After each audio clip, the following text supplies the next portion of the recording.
solar, wind, nuclear, Yep. coal. It's just another diversified type of supply of electricity. And you need an energy mix, essentially. We need an energy mix, Yep. yeah. It's clean. Yep. Can you just tell us a little bit about, Atlantic Wind Transfers, what you're offering to the market, and where you're at the moment? Yeah, so we were the pioneer, built the first CTV. This is the Atlantic Pioneer that services the Block Island Wind Farm. Yep.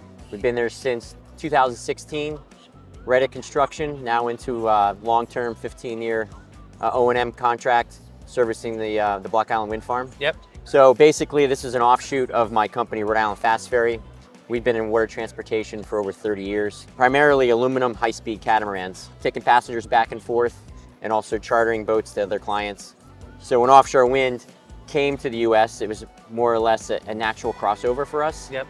Same propulsion systems, just smaller catamarans, so our captains can rotate and drive every vessel in our fleet. Yeah. So fast forward now to 2025, and we're going to be launching our 4th CTV in June. Yep. The Atlantic Endurance. And yeah, we're working in Virginia, we're working off Rhode Island with 2 vessels, and we're looking to place the 4th vessel into service here in the coming months. Okay. So, there's a debate, or people, are using crew transfer vessels or helicopters, do they work together? Do they compete? Is there a benefit to you versus a helicopter? Yeah, well, they don't compete. No. So they complement each other. Yep. Helicopters are a lot more expensive.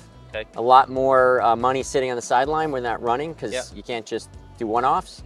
But they do have their place in this industry, and I know a lot of developers have used them, especially Ørsted. But CTVs can carry a lot of people, they can carry a lot of cargo. So I look at it as more of a complement. Yep. Definitely not competition.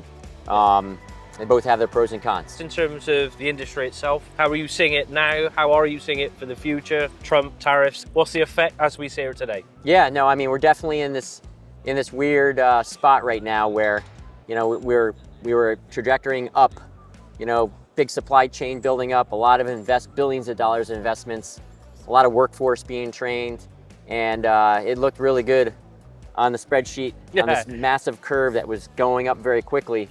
But who would ever thought right now we're kind of almost flatlined. Yeah. Everyone's trying to take a step back Yeah. and reset and see, what can happen in the administration with the government. What do you see that will change to sort of kickstart it or reboot it again, do you think? I think it's the states that are involved in this on the East Coast, Yeah.